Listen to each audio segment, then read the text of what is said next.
नमस्कार, आप देख रहे हैं साधना प्लस और मैं हूं आपके साथ पूजा अग्रवाल। हिमाचल प्रदेश की खबरों से करेंगे बुलेटिन की शुरुआत, लेकिन उससे पहले नजर इस वक्त की हेडलाइंस पर। धर्मशाला में बीजेपी कार्य समिति की बैठक। सीएम जयराम ठाकुर ने 50 साल की शानदार विकास यात्रा से जुड़ने की कही बात। रथ यात्रा 15 अप्रैल से होगी शुरू। बीजेपी के राष्ट्रीय अध्यक्ष जेपी नड्डा का विपक्ष पर तीखा हमला। कहा, कोई नहीं बीजेपी के टक्कर में, देश में बीजेपी के 18 करोड़ है कार्यकर्ता। मां ज्वाला जी का आशीर्वाद लेने पहुंचे नड्डा ने पत्रकारों से की बातचीत। कहा, पश्चिम बंगाल में जीतेंगे 200 से ज्यादा सीटें। और हिमाचल की ऊंची चोटियों पर हिमपात। 21 और 22 फरवरी को हो सकती है बर्फबारी। 23 फरवरी को मौसम साफ रहने के आसार।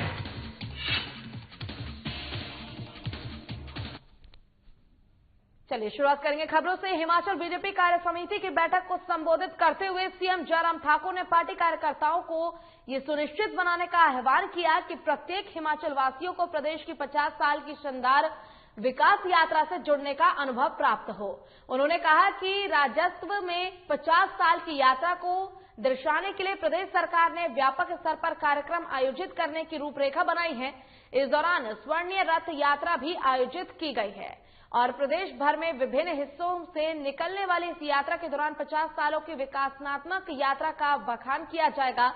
इस गतिविधि को सरकार के स्तर पर, जिसमें समाज के सभी वर्गों के लोगों को सहयोग देने के लिए आगे आना चाहिए, ताकि प्रदेश की 50 सालों की उपलब्धियों को प्रदर्शित किया जा सके। साथ ही जयराम ठाकुर ने कहा कि रथ यात्रा हिमाचल दिवस के अवसर पर 15 अप्रैल से आरंभ होगी। उन्होंने कहा कि पूर्व विधानसभा अध्यक्ष और विधायक डॉक्टर राजीव बिंदल की अध्यक्षता में राज्य स्तरीय रथ यात्रा समन्वय समिति का गठन किया गया है। हिमाचल बीजेपी कार्य समिति की बैठक को संबोधित करते हुए सीएम जयराम ठाकुर ने पार्टी कार्यकर्ताओं को ये सुनिश्चित बनाने का आह्वान किया कि प्रत्येक हिमाचल वासियों को प्रदेश की 50 साल की शानदार विकास यात्रा से जुड़ने का अनुभव प्राप्त हो। उन्होंने कहा कि राजस्व के 50 साल की यात्रा को दर्शाने के लिए प्रदेश सरकार ने व्यापक स्तर पर कार्यक्रम आयोजित करने की रूपरेखा बनाई है। इस दौरान स्वर्णमय रथ यात्रा भी आयोजित की जाएगी। प्रदेश भर में विभिन्न हिस्सों में आपको बता दें, निकलने वाली इस यात्रा के दौरान 50 सालों की विकासात्मक यात्रा का बखान किया जाएगा। इस गतिविधि को सरकार के स्तर पर, जिसमें समाज के सभी वर्ग के लोगों को सहयोग देने के लिए आगे आने की बात कही गई है, ताकि प्रदेश की 50 सालों की उपलब्धियों को प्रदर्शित किया जा सके। साथ ही जयराम ठाकुर ने कहा कि रथ यात्रा हिमाचल दिवस के अवसर पर 15 अप्रैल से आरंभ होगी। उन्होंने कहा कि पूर्व विधानसभा अध्यक्ष और विधायक डॉक्टर राजीव बिंदल की अध्यक्षता में राज्य स्तरीय रथ यात्रा सामान्य समिति का गठन किया जाएगा। और धर्मशाला में बीजेपी कार्य समिति की बैठक की गई, जहां रथ यात्रा हिमाचल दिवस के अवसर पर आपको बता दें कि रथ यात्रा निकालने की कार्य योजना बनाई गई है। और ऐसे में जो हिमाचल के लोग हैं उनसे भी अपील की गई है कि बढ़ चढ़कर इस रथ यात्रा में आए, ताकि जो राज्य की उपलब्धियां हैं उसका बखान करने में सरकार को और आसानी हो और इसका अनुभव हिमाचल प्रदेश की जनता अच्छे से ले सके। और बीजेपी के राष्ट्रीय अध्यक्ष जगत प्रकाश नड्डा इन दिनों हिमाचल दौरे पर हैं। इस दौरान नड्डा ने पार्टी की प्रदेश कार्य समिति की बैठक में धर्मशाला में नेताओं को अपरोक्ष रूप से गुटबाजी पर विराम लगाने की नसीहत दी। उन्होंने कहा कि देश में बीजेपी के 18 करोड़ कार्यकर्ता हैं। कोई भी राजनीतिक दल बीजेपी के मुकाबले में नहीं है। हमारी ताकत एकता है। सभी कार्यकर्ताओं से निवेदन है कि ताकत से कई बार हम कमजोर भी होने लगते हैं। जिस तरह से भगवान जगन्नाथ के रथ को सब हाथ लगाते हैं, रथ चलता रहता है, ये पता नहीं चलता कि किसने कितना ताकत लगाई है। पार्टी को जगन्नाथ का रथ मानकर ना खींचे, बल्कि हमें ये देखना होगा कि हम अपनी पूरी ताकत लगा रहे हैं या नहीं। ताकत लगा रहे हैं तो हमें उसका मूल्यांकन भी करना होगा। नड्डा ने कहा कि कई लोग कहते हैं कि वे आगे नहीं बढ़ पाए। कहीं ऐसा तो नहीं है कि किसी को जोड़ा ही ना हो, अकेले ही चलते रहे हों। हमें अपनी योग्यता, परिपक्वता और स्वीकार्यता पर ध्यान देना होगा। बीजेपी के राष्ट्रीय अध्यक्ष जगत प्रकाश नड्डा इन दिनों हिमाचल प्रदेश के दौरे पर हैं। इस दौरान नड्डा ने पार्टी के प्रदेश कार्य समिति की बैठक में धर्मशाला में नेताओं को अपरोक्ष रूप से गुटबाजी पर विराम लगाने की नसीहत दी है। उन्होंने कहा कि देश में बीजेपी के 18 करोड़ कार्यकर्ता है। कोई भी राजनीतिक दल बीजेपी के मुकाबले में नहीं है। हमारी ताकत एकता है। सभी कार्यकर्ताओं से निवेदन है कि ताकत से कई बार हम कमजोर भी होने लगते हैं। और उन्होंने कार्यकर्ताओं को गुटबाजी न करने की नसीहत दी। इस दौरान जिस तरह से उन्होंने कहा कि भगवान जगन्नाथ के रथ को सब हाथ लगाते हैं, रथ चलता रहता है, ये पता नहीं चलता कि किसने कितनी ताकत लगाई है। पार्टी को जगन्नाथ का रथ मानकर ना खींचे, बल्कि हमें ये देखना होगा कि हम अपनी पार्टी पर पूरी ताकत लगा रहे हैं या नहीं। ताकत लगा रहे हैं तो हमें उसका मूल्यांकन भी करना होगा। नड्डा ने आगे कहा कि कई लोग कहते हैं कि वे आगे नहीं बढ़ पाए। कहीं ऐसा तो नहीं कि किसी को जोड़ा ही ना हो, अकेले ही चलते रहे हो। हमें अपनी योग्यता, परिपक्वता और स्वीकार्यता पर ध्यान देना होगा।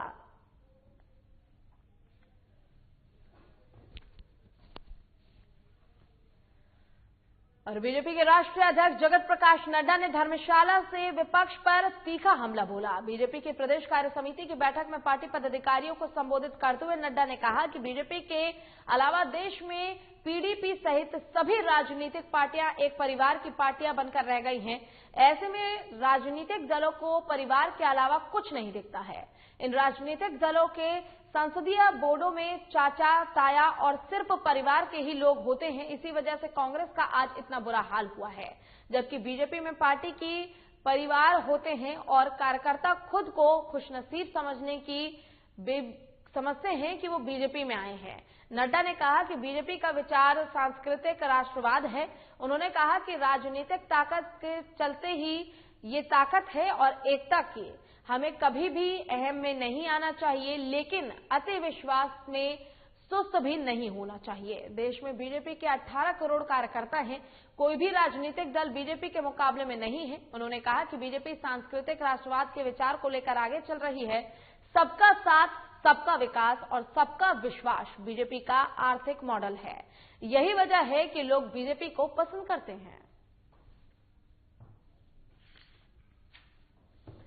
बीजेपी के राष्ट्रीय अध्यक्ष जगत प्रकाश नड्डा हिमाचल प्रदेश के दौरे पर हैं। ऐसे में उन्होंने धर्मशाला में विपक्ष पर तीखा हमला बोला। बीजेपी के प्रदेश कार्य समिति की बैठक में पार्टी पदाधिकारियों को संबोधित करते हुए नड्डा ने कहा कि बीजेपी के अलावा देश में पीडीपी सहित सभी राजनीतिक पार्टियां एक परिवार की पार्टी बनकर रह गई है। ऐसे राजनीतिक दलों को परिवार के अलावा कुछ नहीं दिखता है। इन राजनीतिक दलों के संसदीय बोर्डों में चाचा, ताया और सिर्फ परिवार के ही लोग होते हैं।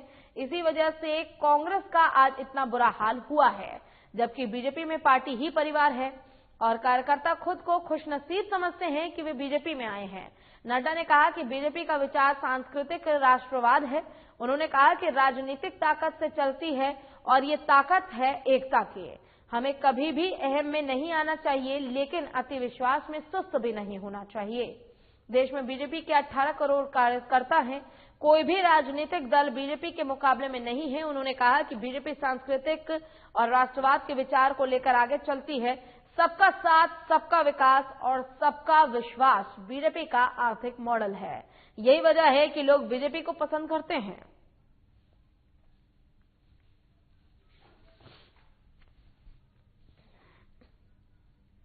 और बीजेपी के राष्ट्रीय अध्यक्ष जेपी नड्डा ने हिमाचल प्रदेश के कांगड़ा जिले में स्थित शक्तिपीठ ज्वालामुखी मंदिर में शीश नवाया। पुजारी विकास शर्मा ने नड्डा से विधिवत पूजा अर्चना करवाने के साथ दिव्य ज्योतियों के दर्शन करवाए। इसके बाद नड्डा ने पत्रकारों से बातचीत की। उन्होंने कहा कि पश्चिम बंगाल के चुनाव आ रहे हैं। बीजेपी वहां 200 से ज्यादा सीटें जीतकर सशक्त सरकार बनाएगी। उन्होंने कहा कि प्रदेश के बाद अब दोबारा वे बंगाल जा रहे हैं, उसके बाद असम का दौरा करेंगे। इस मौके पर ज्वालामुखी के विधायक रमेश घवाला भी उनके साथ रहे। वहीं एसडीएम अंकुश शर्मा ने नड्डा को माता का सिरोपा और तस्वीर भेंट किया। धर्मशाला में प्रदेश कार्य समिति की बैठक में हिस्सा लेने के बाद जेपी नड्डा सड़क मार्ग से बिलासपुर स्थित अपने घर के लिए रवाना हुए। और बीजेपी के राष्ट्रीय अध्यक्ष जेपी नड्डा ने हिमाचल प्रदेश के कांगड़ा जिले में स्थित शक्तिपीठ ज्वालामुखी मंदिर में शीश नवाया। पुजारी विकास शर्मा ने नड्डा से विधिवत पूजा अर्चना करवाने के साथ दिव्य ज्योतियों के दर्शन करवाए। इसके बाद नड्डा ने पत्रकारों से बातचीत की। उन्होंने कहा कि पश्चिम बंगाल के चुनाव आ रहे हैं। बीजेपी वहां 200 से ज्यादा सीटें जीतकर सशक्त सरकार बनाएगी। उन्होंने कहा कि प्रदेश के बाद अब दोबारा वे बंगाल जा रहे हैं, उसके बाद असम का दौरा करेंगे और मौके पर ज्वालामुखी के विधायक रमेश धवाला भी उसके साथ मौजूद रहे। वहीं एसडीएम अंकुश शर्मा ने नड्डा को माता का सिरोपा और तस्वीर भेंट की। धर्मशाला में प्रदेश कार्य समिति की बैठक में हिस्सा लेने के बाद जेपी नड्डा सड़क मार्ग से बिलासपुर स्थित अपने घर के लिए रवाना हुए। हिमाचल प्रदेश के दौरे पर थे जेपी नड्डा, जिसके बाद उन्होंने इस दौरान शक्तिपीठ ज्वालामुखी मंदिर में भगवान के सामने शीश नवाए। पुजारी ने भी विधि व्यवस्था के साथ उनसे पूजा अर्चना कराई, जिसके बाद उन्होंने पत्रकारों से बातचीत की और बातचीत में उन्होंने कहा कि बंगाल चुनाव में इस बार बीजेपी 200 से ज्यादा सीटें जीतकर सशक्त सरकार बनाएगी। और उन्होंने ये भी बताया कि वो अब दोबारा वे बंगाल जा रहे हैं, उसके बाद असम का दौरा करेंगे और इस मौके पर ज्वालामुखी के विधायक रमेश धवाला भी उनके साथ मौजूद थे।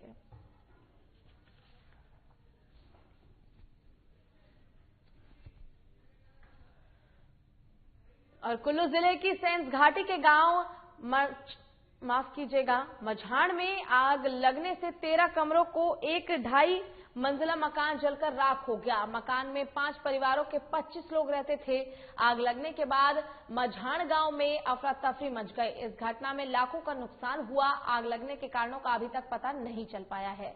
वहीं आग पर काबू पाने की ग्रामीणों ने काफी कोशिश की, लेकिन लकड़ी का मकान होने के कारण आग पर काबू नहीं पाया जा सका। देखते ही देखते कुछ घंटों में 2.5 मंजिला मकान राख का ढेर बन गया। और पुलिस अधीक्षक गौरव सिंह ने कहा कि इस घटना में जानी नुकसान नहीं हुआ है। टीम को मौके के लिए रवाना कर दिया गया है। कुल्लू जिले की सेंस घाटी में गांव मंझाड़ में आग लगने से 15 कमरे से बना 2.5 मंजिला मकान जलकर राख हो गया। मकान में 5 परिवार के 25 लोग रहते थे। आग लगने के बाद मझाड़ गांव में अफरा तफरी मच गई। इस घटना में लाखों का नुकसान हुआ है। आग लगने के कारणों का अभी पता नहीं चल पाया है। वहीं आग पर काबू पाने की ग्रामीणों ने काफी कोशिश की, लेकिन लकड़ी का मकान होने के कारण घर पूरा जल गया और देखते ही देखते कुछ ही घंटों में 2.5 मंजिला मकान राख के ढेर में तब्दील हो गया। पुलिस अधीक्षक गौरव सिंह ने कहा कि इस घटना में जानी नुकसान नहीं हुआ है। टीम को मौके के लिए रवाना कर दिया गया है। और ये खबर आपको कुल्लू जिले की सेंज घाटी के पास मंझाड़ गांव की बता रहे हैं, जहां 13 कमरों का 2.5 मंजिला मकान जलकर राख हो गया। हालांकि अभी तक आग लगने के कारणों का पता नहीं चल पाया है। आपको बता दें कि इस मकान में 25 लोग रहते थे, 5 परिवार पूरा रहता था इस मकान में और देखते ही देखते इस मकान में आग लग गई और पूरा सामान जलकर राख हो गया। हालांकि किसी की हताहत होने की कोई खबर नहीं है, किसी की जान के नुकसान होने का कोई खबर नहीं है।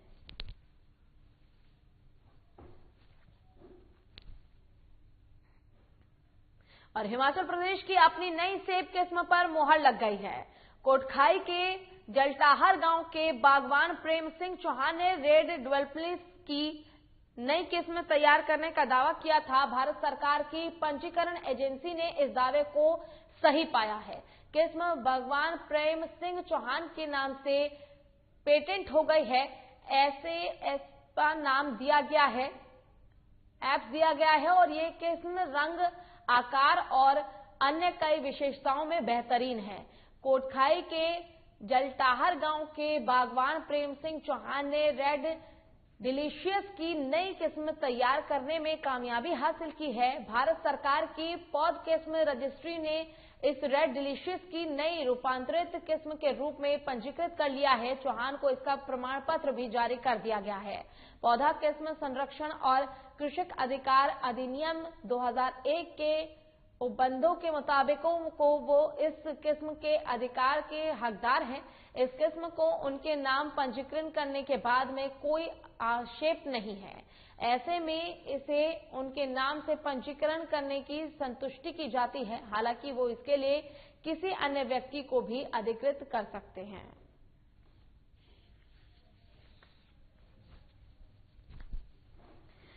हिमाचल प्रदेश की अपनी नई सेब किस्म पर मोहर लग गई है। कोटखाई के जलटाहर गांव के बागवान प्रेम सिंह चौहान ने रेड डिलीशियस की नई किस्म तैयार करने का दावा किया था। भारत सरकार की पंजीकरण एजेंसी ने इस दावे को सही पाया। किस्म बागवान प्रेम सिंह चौहान के नाम से पेटेंट हो गई है। इसे एप्स नाम दिया गया है। ये किस्म रंग, आकार और अन्य कई विशेषताओं में बेहतरीन है।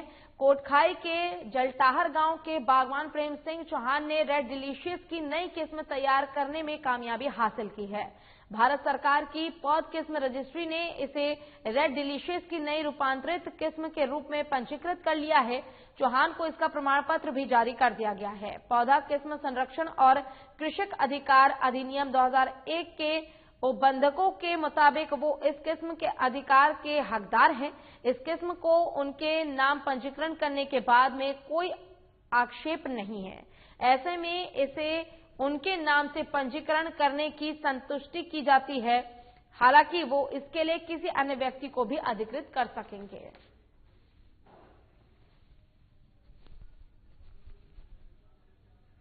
और सरकारी खजानों से 200 करोड़ रुपए के कामों को चहेते ठेकेदारों से कराए जाने के मामले में हिमाचल प्रदेश सरकार लोक निर्माण विभाग के 10 इंजीनियरों के खिलाफ बड़ी कार्रवाई करने जा रही है। सरकार ने विभाग से इन अफसरों को वित्तीय लेन देन वाले पदों से हटाने के लिए कहा है। आरोप सिद्ध होने पर इन इंजीनियरों के वित्तीय लाभ रोक दिए जाएंगे। सेवानिवृत्त हुए आरोपी इंजीनियरों की पेंशन कम की जाएगी और वर्तमान इंजीनियरों को डिमोट भी किया जा सकता है।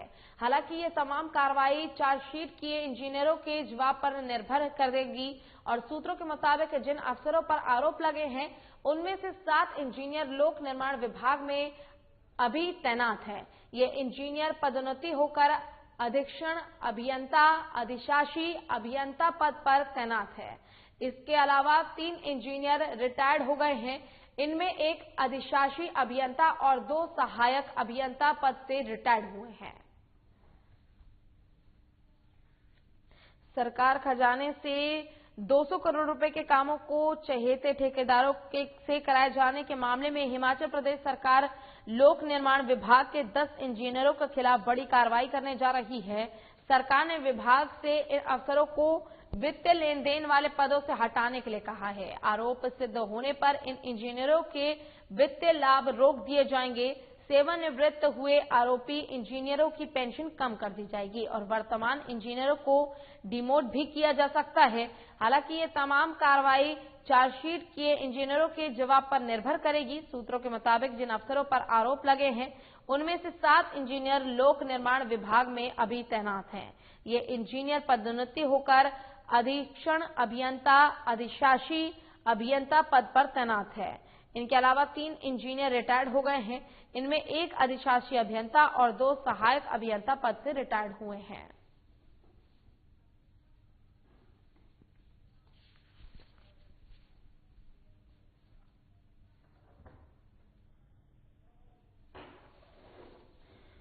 सरकारी खजाने से 200 करोड़ रुपए के कामों को चहेते ठेकेदारों से कराए जाने के मामले में हिमाचल प्रदेश सरकार लोक निर्माण विभाग के 10 इंजीनियरों के खिलाफ बड़ी कार्रवाई करने जा रही है। सरकार ने विभाग से इन अफसरों को वित्तीय लेन देन वाले पदों से हटाने के लिए कहा है। आरोप सिद्ध होने पर इन इंजीनियरों के वित्तीय लाभ रोक दिए जाएंगे। सेवानिवृत्त हुए आरोपी इंजीनियरों की पेंशन कम कर दी जाएगी और वर्तमान इंजीनियरों को डिमोट भी किया जा सकता है। हालांकि ये तमाम कार्रवाई चार्जशीट किए इंजीनियरों के जवाब पर निर्भर करेगी। सूत्रों के मुताबिक जिन अफसरों पर आरोप लगे हैं उनमें से 7 इंजीनियर लोक निर्माण विभाग में अभी तैनात हैं। ये इंजीनियर पदोन्नति होकर अधीक्षण अभियंता, अधिशासी अभियंता पद पर तैनात है। इसके अलावा 3 इंजीनियर रिटायर्ड हो गए हैं। इनमें एक अधिशासी अभियंता और 2 सहायक अभियंता पद में रिटायर्ड हुए हैं। और हिमाचल प्रदेश में मौसम ने कई रंग दिखाए। रोहतांग समेत मनाली की ऊंची चोटियों पर ताजा बर्फबारी हुई। वहीं पालमपुर में बारिश, कुल्लू की तीर्थ घाटी में बारिश के साथ अंधड़ चला और प्रदेश के अन्य क्षेत्रों में धूप खिलने के साथ मौसम साफ रहा। मौसम विज्ञान केंद्र शिमला ने 21 और 22 फरवरी को प्रदेश के मध्य और उच्च पर्वतीय 8 जिलों में बारिश और बर्फबारी का पूर्वानुमान जताया है। वहीं मैदानी जिले में 23 फरवरी तक मौसम साफ रहने का आसार हैं। तीर्थन घाटी में अंधड़ चलने से पलम के पौधों को नुकसान हुआ है। पालमपुर में भी गुरुवार दोपहर बाद बादल बरसे, जिसके बाद प्रदेश के अन्य क्षेत्रों में मौसम साफ रहा। उधर मौसम विज्ञान केंद्र शिमला ने 21 और 22 फरवरी को शिमला, सोलन, सिरमौर, मंडी, कुल्लू, चंबा, किन्नौर के कुछ क्षेत्रों में बारिश और बर्फबारी की संभावना जताई है। हिमाचल प्रदेश में मौसम ने कई रंग दिखाए हैं। आपको बता दें कि रोहतांग समेत मनाली की ऊंची चोटियों पर ताजा बर्फबारी हुई। वहीं पालमपुर में बारिश, कुल्लू की तीर्थन घाटी में बारिश के साथ अंधड़ चला और प्रदेश के अन्य क्षेत्रों में धूप खिलने के साथ मौसम साफ रहा। मौसम विज्ञान केंद्र शिमला ने 21 और 22 फरवरी को प्रदेश के मध्य और उच्च पर्वतीय 8 जिलों में बारिश और बर्फबारी का पूर्वानुमान जताया है। वहीं मैदानी जिले में 23 फरवरी तक मौसम साफ रहने के आसार है। तीर्थन घाटी में अंधड़ चलने से पलम के पौधों को काफी नुकसान हुआ है। पालमपुर में भी गुरुवार दोपहर बाद बादल बरसे, जिसके बाद प्रदेश के अन्य क्षेत्रों में मौसम साफ रहा। उधर मौसम विज्ञान केंद्र शिमला ने 21 और 22 फरवरी को शिमला, सोलन, सिरमौर, मंडी, कुल्लू, चंबा, किन्नौर के कुछ क्षेत्रों में बारिश और बर्फबारी की संभावना जताई है।